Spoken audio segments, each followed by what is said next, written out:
quick intro.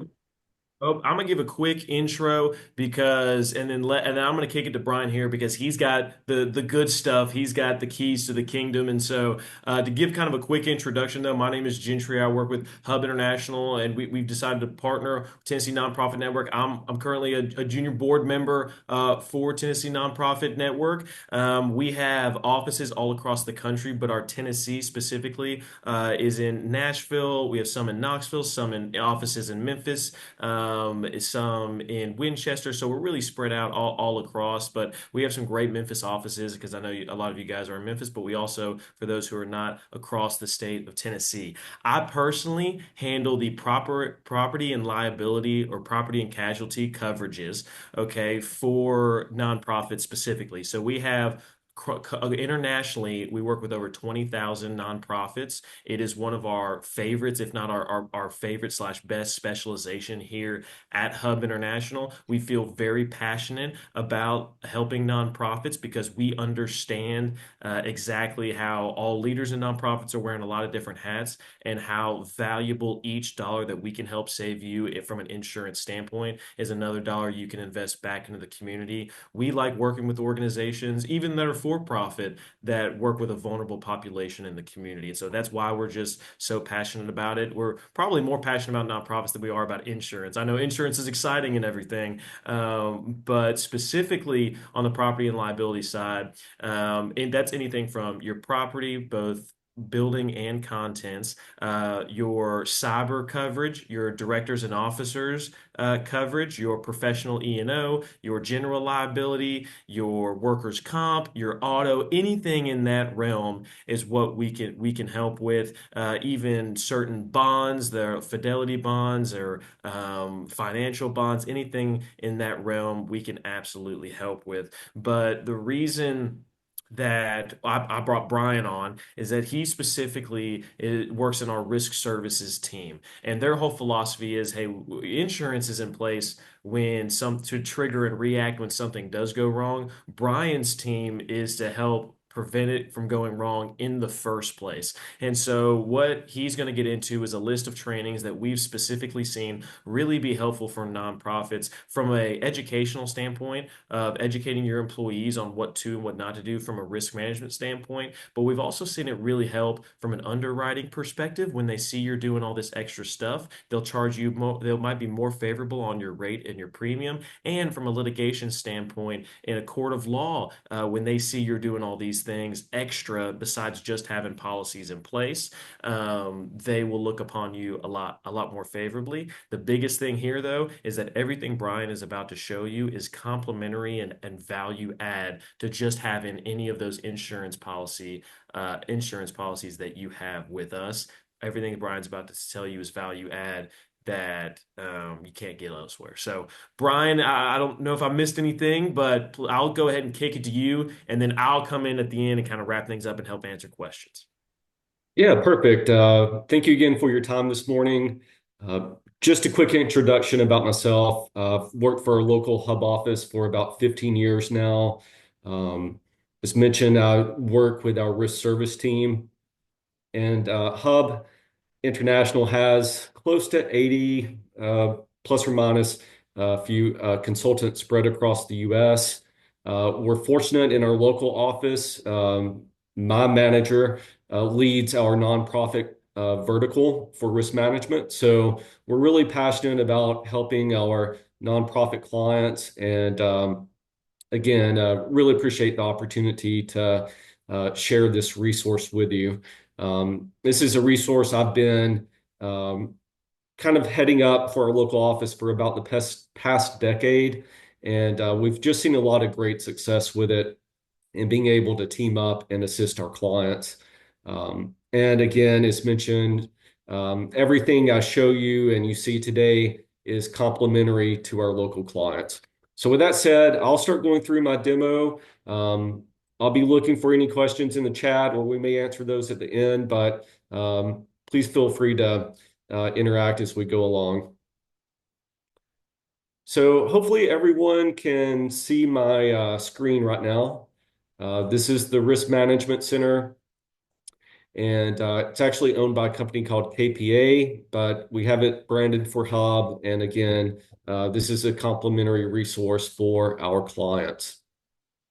A couple of questions that usually comes up is we don't care how much utilization you do in the platform. Um, One of the things I like to do is help our clients get as much value out of it as possible. So, we don't put any limitations on how many sites you can add into the platform or how many administrators or how many employees. Again, it's everything is fully complimentary to you. What our clients find the most value from are the resources that are included. And under our resources tab, we have a risk management library. And this library is filled with thousands of safety resources. What our clients utilize the most are these online interactive training courses and safety videos. Now, these are trainings that you could simply, as an administrator, you could be logged in and just play in a group setting. Or I'll talk in a few minutes how you can utilize the training track application to actually schedule, track, and document those trainings for your team. In addition to those trainings, again, there are thousands of sample policies and procedures, PowerPoint programs, quizzes, all included in this library for you. So I'm going to pick a few training topics just to kind of show you the depth of content in here. Um, I had scribbled down auto earlier. A lot of our nonprofits, you have a variety of exposures. Um, Auto is typically a common one. And with auto rates now and underwriting, it's again usually a hot topic. So if I search driving, you're going to see a collection. Again, these are interactive training courses. And when I say interactive, that means your team, they're going to be answering questions as they go through the presentation, or there may be a quiz included. So, and you'll notice that a lot of these key trainings are going to be available in both English and Spanish. So these trainings, these interactive courses tend to be a little bit longer. They're typically in the 30 to 60-minute range. But you also, again, have access to safety videos. So a similar kind of breakdown. These tend to be a little bit shorter. These are, again, safety videos. So your employees or your volunteers, they would just simply watch a video and confirm at the end that they viewed it. And that's how they meet the completion criteria. There's also, again, a collection of policies and procedures, which this is a very common request from us on our nonprofits. You'll notice that all of these are in a format like Word, PDF, Excel. They're going to be in a format that you're welcome to download. You can customize these. But if you're working on any policies and procedures with your team, these are an excellent place to start to give you, again, a head start on writing those out. Um, the training materials section, these are PowerPoint programs. So again, this platform gives you the ability, whether you're wanting to do training, in a video format, an interactive course, or you just want to download a PowerPoint and, maybe you want to customize it towards your organization. Again, these are already built out for you and accessible. And then, of course, there's some sample posters, um, toolbox talks, quizzes. And we also, our hub team, the consultants do a great job of preparing toolkits, documents, their own policies and procedures. So as those are um, issued, I try to load all of those in the platform as well for you. So again, this is the library. And if, whether you're looking for active shooter training, anti-harassment, ergonomics, driver safety, um, again, there's thousands of training content in here for you. There's also an HR and benefits library. Now, this is a separate site, but again, you have unlimited access to all of the content. So it has its own selection of toolkits, you sections about, kind of key topics related to HR, a resource library, and some of its own training content. Back to the main risk management center. I also like to point out to our clients that they have the ability to add their own content in here.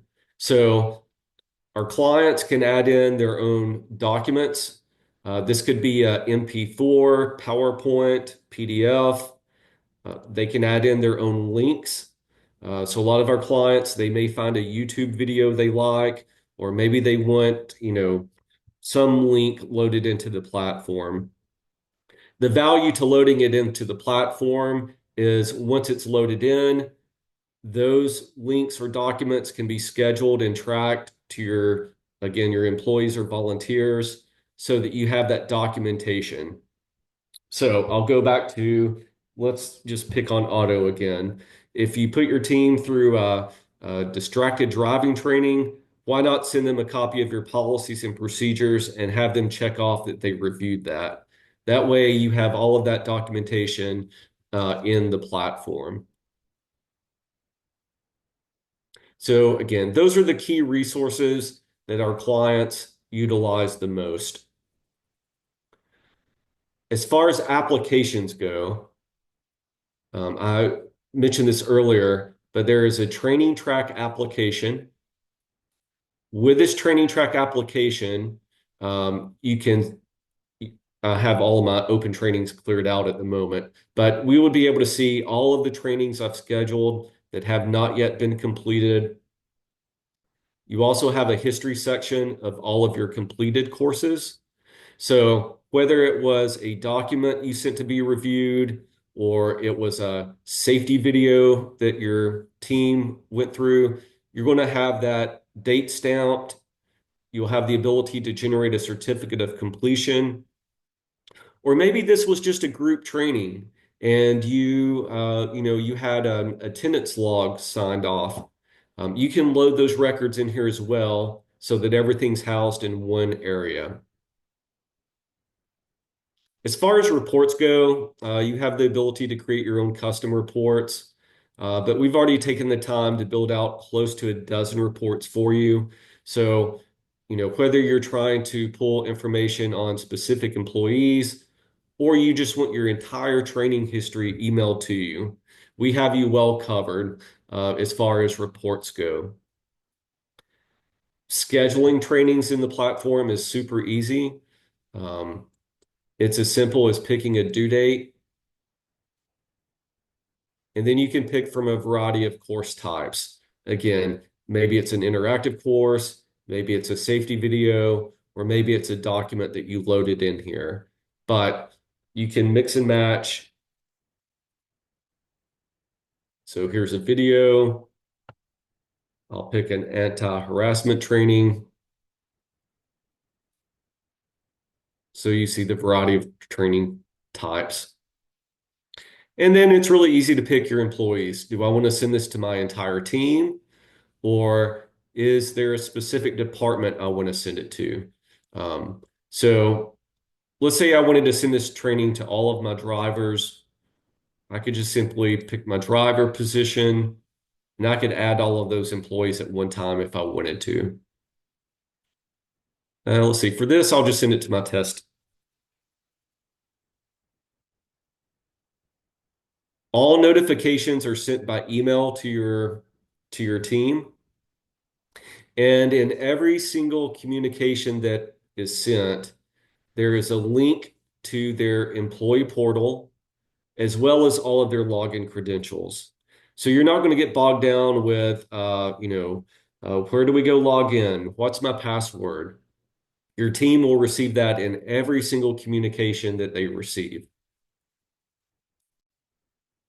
So, and this is what it looks like when they log in. Your team can toggle between English or Spanish. So you only have to send a training one time. They can choose the language that they do the training in. And then they can see all of their open tasks. So here's the distracted driving that I just scheduled. They can also see their completed training history. So if they complete, a safety video or an online course, they can generate a certificate of completion just like you. If you send them a document to review, they can always come back in here and review that document at any time, even though they've completed it. Again, this is all web-based, so your teams can access this on mobile devices, so their iPhones, their laptops, tablets, wherever they can get to a Wi-Fi connection.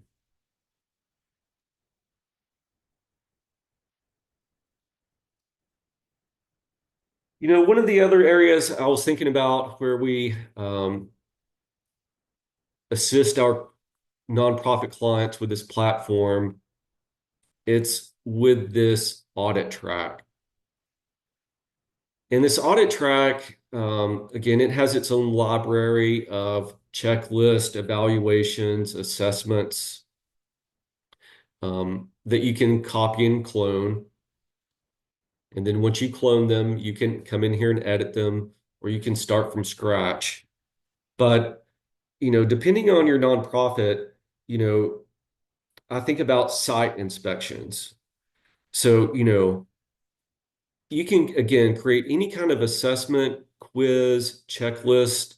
So maybe you're doing some inspection to check you know, your vans. Maybe you want some kind of walkthrough of your properties so that make sure that they're in a proper order to avoid, any hazards. This gives you the ability to create your own custom audits. And what I really like about this is they can be scheduled to your team just like a training course. So we'll go back to the auto. Now you have the ability to schedule a training. You have the ability to document that they've reviewed their policies and procedures. And then you can follow up with them with some kind of assessment to make sure they're doing what they've been trained to do, or they're inspecting, the vehicles like they need to be inspected. You'll have a really nice history section of all of your completed audits. So, again, here's a sample vehicle inspection. Okay, maybe we notice a headlight's missing. Well, you can issue a corrective action now. So a corrective action, we would, replace headlight, give it a due date, and then you could assign this to a team member or to an external party. So now you have a report to follow up on to make sure that that is being addressed and not slipping through the cracks. Um, so again, I'm a really big fan of this audit track. One point I failed to mention earlier is um, the questions can be set up to be short response, multiple choice, choose all that apply. You can add an image.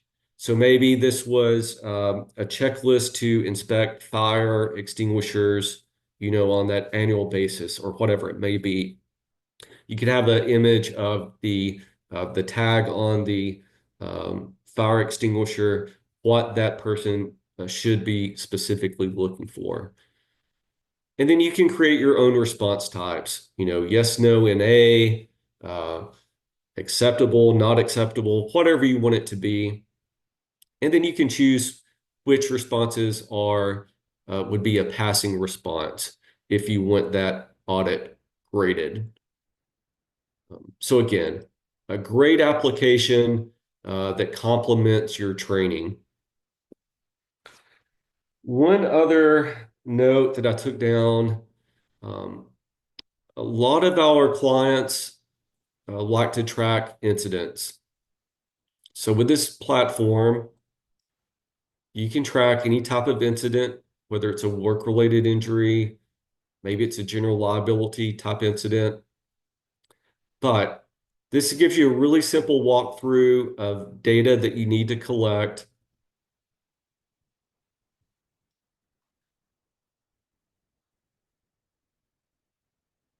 And then you're just going to be basically filling out some what, when, where, how type of questions. Now, there's a lot of fields in here that you can populate, but what I really like about it is what the required fields aren't overwhelming to you. It's really easy to get an incident documented. And then these will stay open until you close them out. So as financials change during the claims process, or maybe you have an employee that's on a restricted duty or time away, you can document all of that in here as that incident evolves. I'm a big believer in entering data one time and then getting as much value out of it as possible. So once you enter data in here, you would have the ability to generate a first report of injury.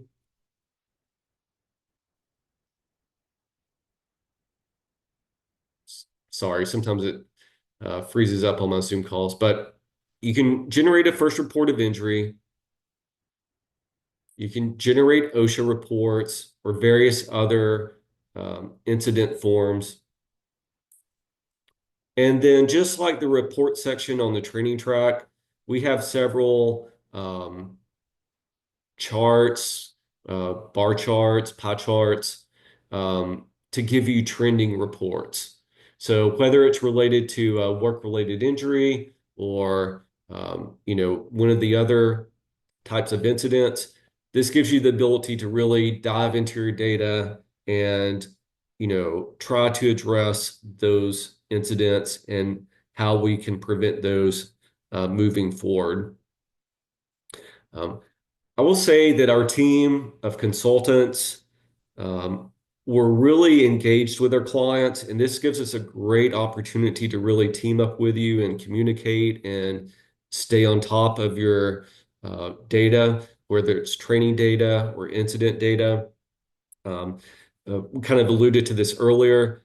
Um, just this week, we helped a client. They had had some issues with their autos, and the insurance carrier was requiring them to send proof that they sent their team through some type of training. Well, instead of sending the client out to some vendor and having to bug them for a report, we were able to team up with that client, get their team imported into the platform that day, send out training that day, and within a week, we were able to generate a report to send to underwriting to show that that client had satisfied that underwriting requirement and to save their renewal. So, again, hopefully you can tell I'm pretty passionate about the Risk Management Center. I've seen how it has helped our clients. And overall risk management for them. Just a few administrative items, and then I will turn it over to see what questions you have or if there's anything that you would like me to discuss more.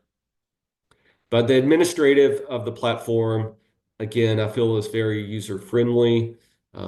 As I talked about earlier, maybe you have multiple sites that you want to load in here. Um, Maybe you have some administrators that you want to see the training library, but not your employees and volunteers. So there's dozens of permissions and roles that you can customize in here. Um, as far as getting your employees loaded in the platform, you can always add them individually. Or if you choose to engage with the platform, I will help our clients get their employees imported into the platform.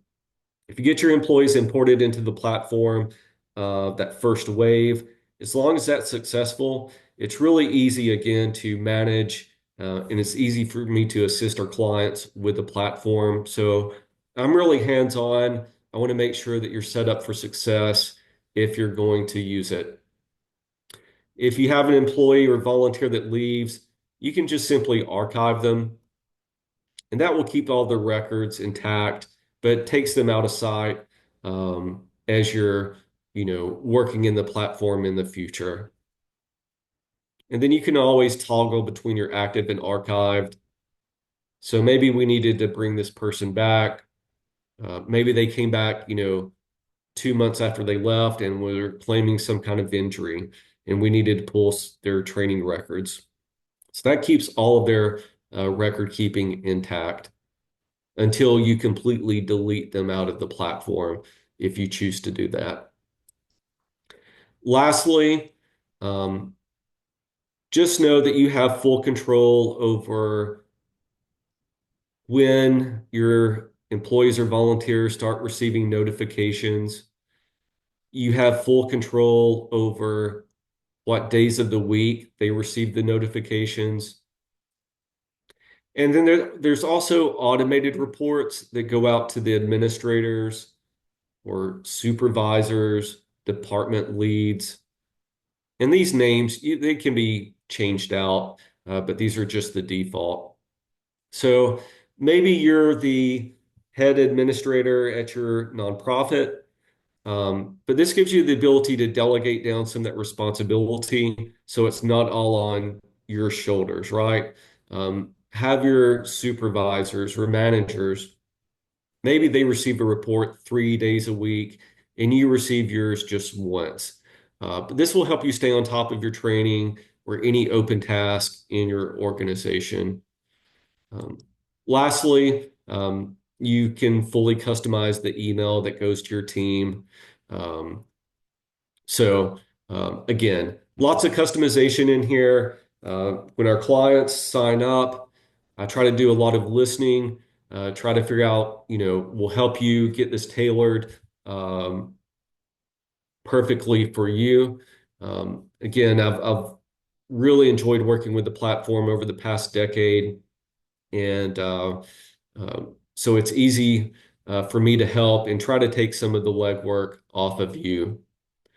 Uh, Here, I promise this is the last comment, but KPA does have their own support center.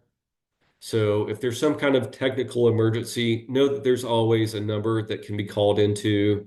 Um, if there's a technical ticket that we need to submit, we have their full support. We have detailed written instructions on how to do anything and everything in this platform already for you, as well as a training center. So, if you want to watch a live webinar by KPA on any of the uh, applications, or if you just want to watch one on demand, these are all available for you as well. I normally go about an hour or a little bit longer sometimes when I'm one-on-one with our clients, but I try to keep this kind of short and sweet, at least give you a high-level overview of the platform, leave times for some questions, or if there's something that you want to see more of. So with that said, I will turn it back over to your team. We'll go through any questions, like I said, or I'm happy to dive deeper into anything that you might have seen already. Awesome. Thank you. Excuse me. Thank you, Brian, for that demo. And also, please feel free to drop your questions in the chat. If you do have any questions you want to just come off mute and ask them, please feel free to do that as well. And so just to break the ice, so once a nonprofit does sign up to receive benefits from Hub International, are they assigned a consultant to work with, or is it on an as needed basis? It really depends on the size of the nonprofit, right? Um, but whether it's a small nonprofit or a large nonprofit, we're here to help you. Obviously, some of the larger accounts, they may have more demanding loss exposures, right?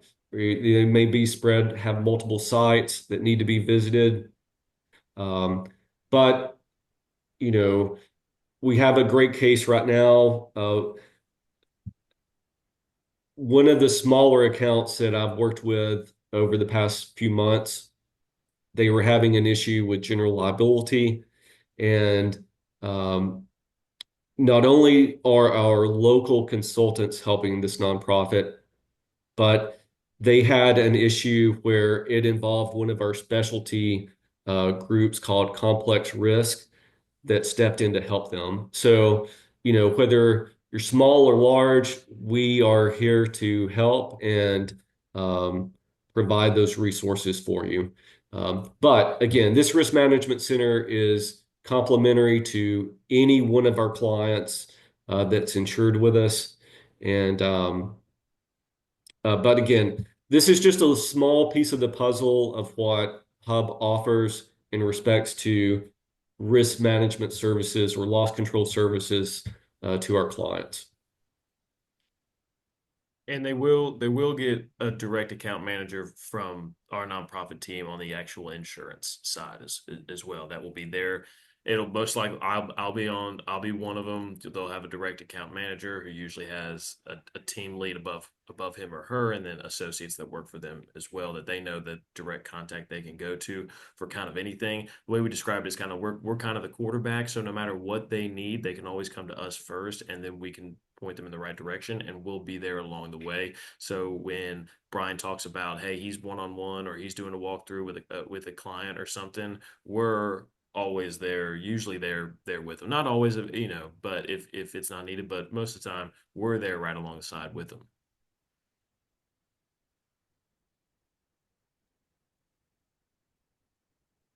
Awesome. And next question is, when you do open the task, I know you showed the open task to create tasks for employees.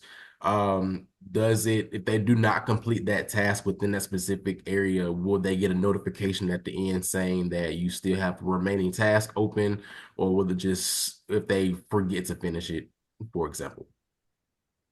No, they're going to receive notifications and the even in their employee portal, anytime they log in, you know, they're going to see, a color coded red flag of when things are past due. Um, with the between the automated reports, the notifications and alerts section on the main dashboard, um, I think it makes it really easy for your team to um, stay on top of those trainings. And I go back to delegating down, you know, I know at Hub we get a lot of trainings, right? And it's not our, um, you know, chief officer at the MSO level that's reminding me, hey, you're past due on this training. It's my manager, right? So, with the communication settings, and again, I think everything holistically that's available in this, it makes it easy for you to stay on top of that and, make sure that your team are getting those trainings completed.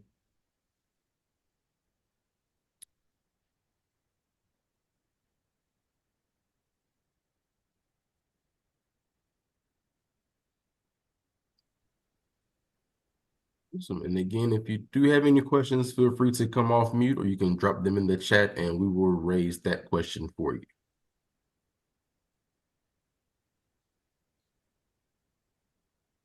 Good morning. My name is Caroline Davis, and I'm with AAOC Council for Youth Development. And so, we're a small nonprofit, and right now we have insurance with different entities. I'm just looking for a place where I could just put everybody under one: the general liability, the automobile, commercial automobile. I just want it all under one, and so that was one of the reasons why I was interested in this, to see who Yeah, that's a Next, great question. So what carrier are you currently with? I Or do have you, I have Progressive for the uh-huh. auto, and I have insure events for general liability. And Okay, I yes. really want something local, something. Absolutely.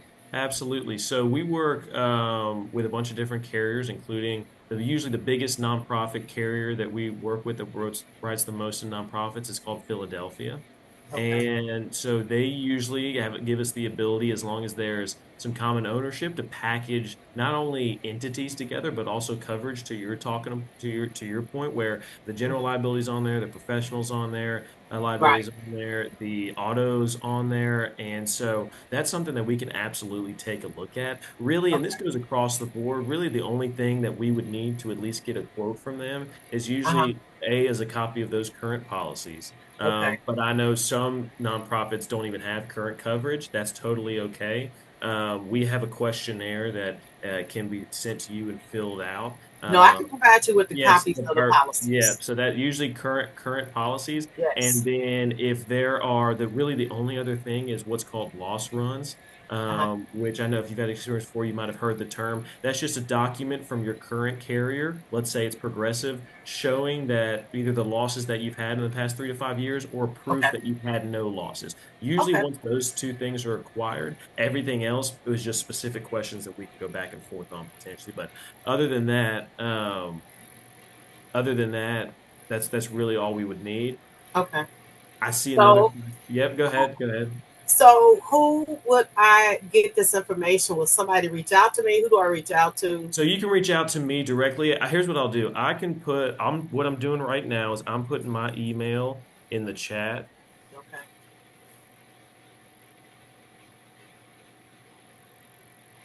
If you can always feel free to reach out to me directly, and then we can do a little bit of an exchange of information, and then Okay.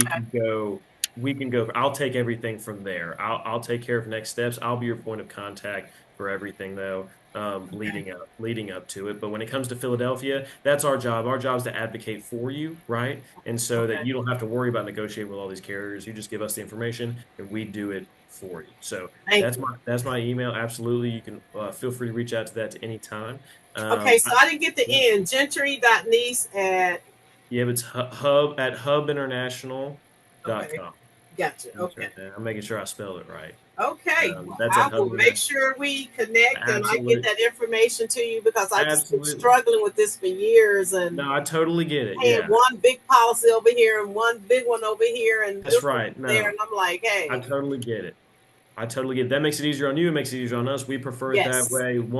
We try to get it with as little as carriers as possible, on as little policies as possible, and on one date if possible. That's kind of so I completely understand. That makes it yes. easier for you guys.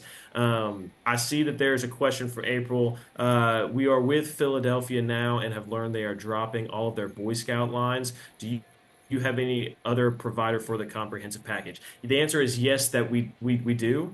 And so we can take a look, same thing. We'll take a look at Philadelphia now. We've dealt with scouts in the past. And the good news of us having across the country is that even if we don't currently handle the Boy Scouts here in Tennessee, there's someone usually across the country that we have access to that can't does handle a Boy Scout and can has find a package for them, or has experience with, hey, Philadelphia dropped them and they had to find it elsewhere. And so, April, same thing. If you just kind of want to send over your information, we can always throw that out to our nonprofit team to see what things that they've done to if there's potential out there, and then advise you accordingly, April.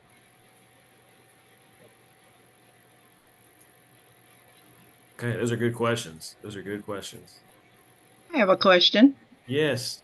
I'm Alicia with Hannah's Hope, Hello, and I Alicia. am out of can you hear me? Yep, I can hear you loud and Okay. clear. I am out of Memphis, Tennessee, Okay. and we are a small adoption agency that Yeah. Tennessee want to slump us over in the social services Okay. category.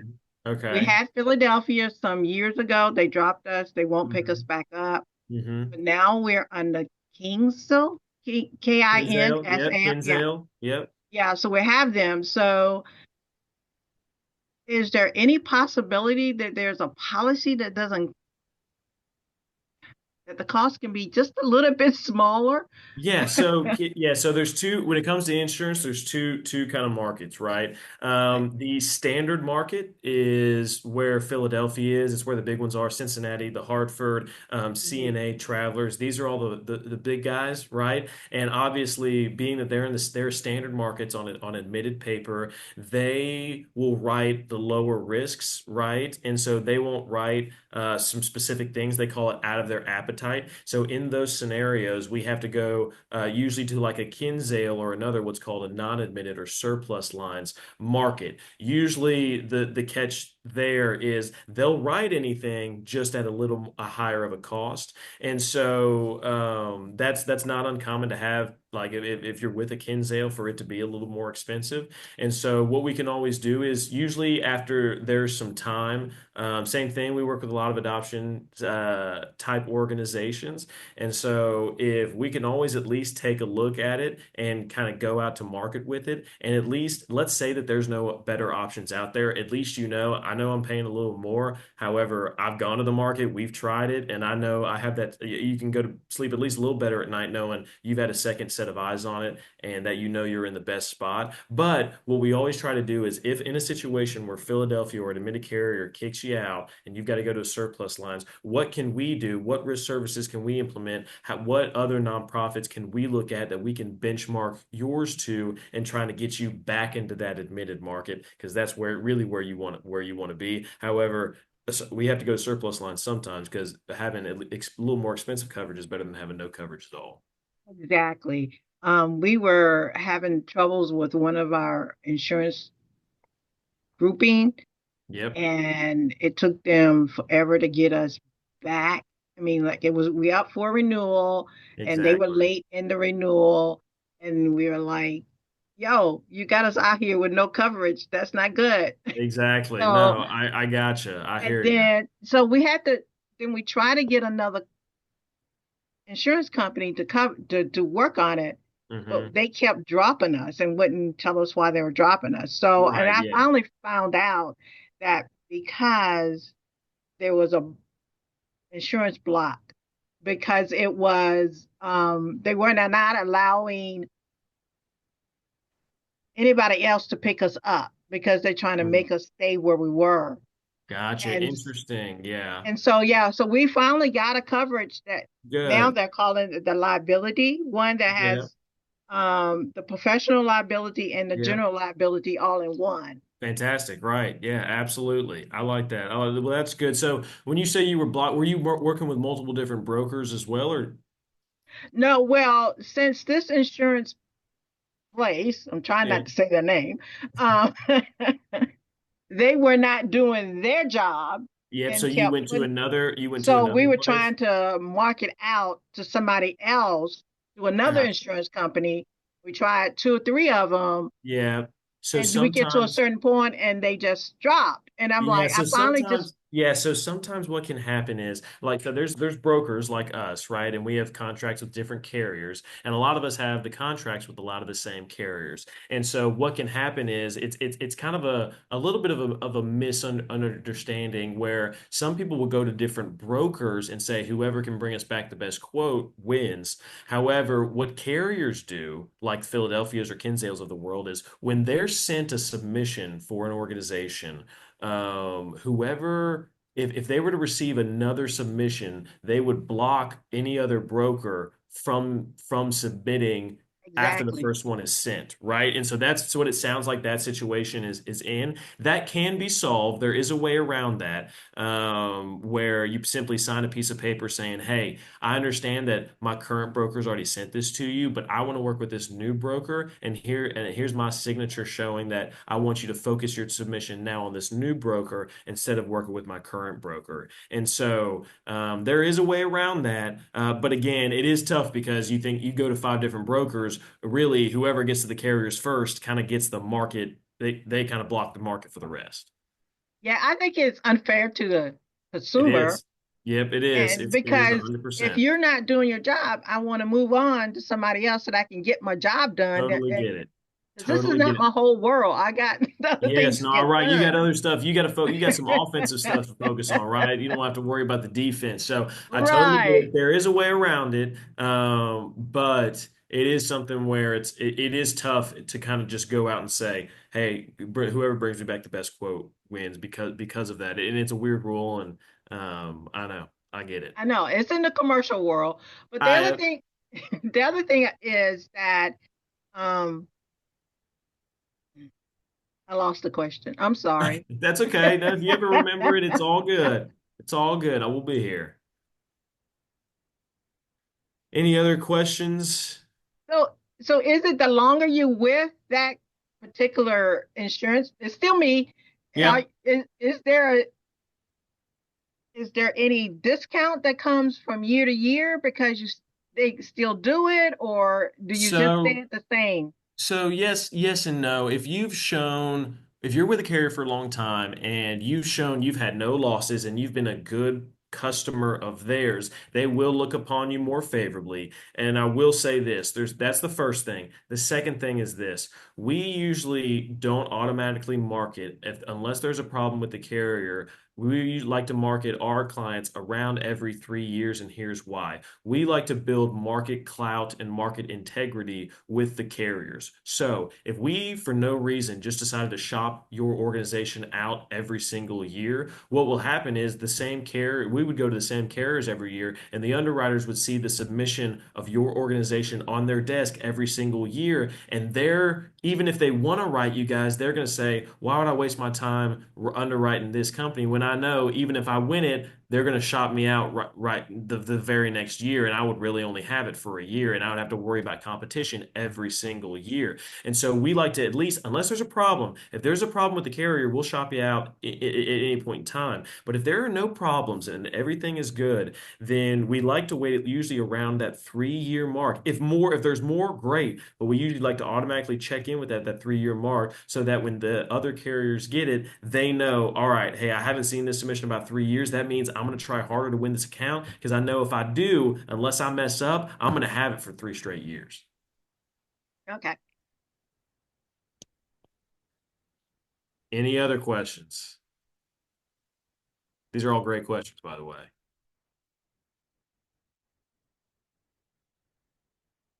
Okay. All right. Dorian, are there any kind of final questions? And if you can always email me with questions as well if something pops up after the meeting.